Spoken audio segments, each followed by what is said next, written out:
লক্ষ্য করেছেন যে গতকাল আমাদের রাকসু রোডম্যাপ প্রণয়ন করা হয়েছে এবং দেওয়ার ওই যৌক্তিকতা থাকে না। আর খারাপ লাগার জায়গাটা যেটা করার কথা ছিল তা করতে না পারার কারণে আমাদের মাঝে মাঝে গতকাল বাংলাদেশ গণতান্ত্রিক ছাত্র সংসদ এর কেন্দ্রীয় কমিটিতে রাজশাহী বিশ্ববিদ্যালয়ের কয়েকজনকে যুগ্ম আহ্বায়ক, যুগ্ম সদস্য সচিব, সংগঠক করা হয়েছে, যা আমাদের সম্মতি ছাড়াই হয়েছে। কিন্তু বাস্তবতার আলোকে আমরা এই প্ল্যাটফর্মটিকে ধারণ করতে পারছি না। নতুন বন্দোবস্তের নামে ঢাকা ও ঢাবি কেন্দ্রিক নয়া ফ্যাসিবাদী মনোভাবের যে উত্থান লক্ষ্য করা যাচ্ছে, তার প্রতিবাদেই আমরা এই প্ল্যাটফর্মে থাকতে রাজি না।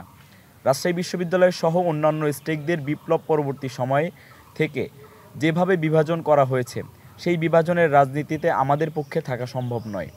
শত চেষ্টার পরেও যখন নয়া বন্দোবস্তের নামে নেওয়া কর্তা ব্যক্তিদের কাছ থেকে আমাদের মৌলিক কিছু দাবিও পূরণ করতে পারি নাই, তখন আমাদের জন্য এমন ব্যানারে নিজেদের জড়ানো সমীচীন নয়।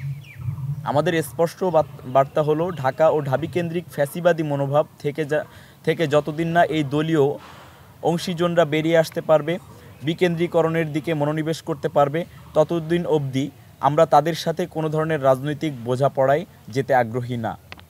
আর তাই উক্ত পদগুলো থেকে আমরা সবাই পদত্যাগ করলাম। রাজশাহী বিশ্ববিদ্যালয়ের শিক্ষার্থীদের ম্যান্ডেটের বাইরে গিয়ে আমাদের পক্ষে কোনো দল, গোষ্ঠী কিংবা প্রেশার গ্রুপে নিজেদের একীভূত করার যুক্তিযুক্ত মনে করছি না।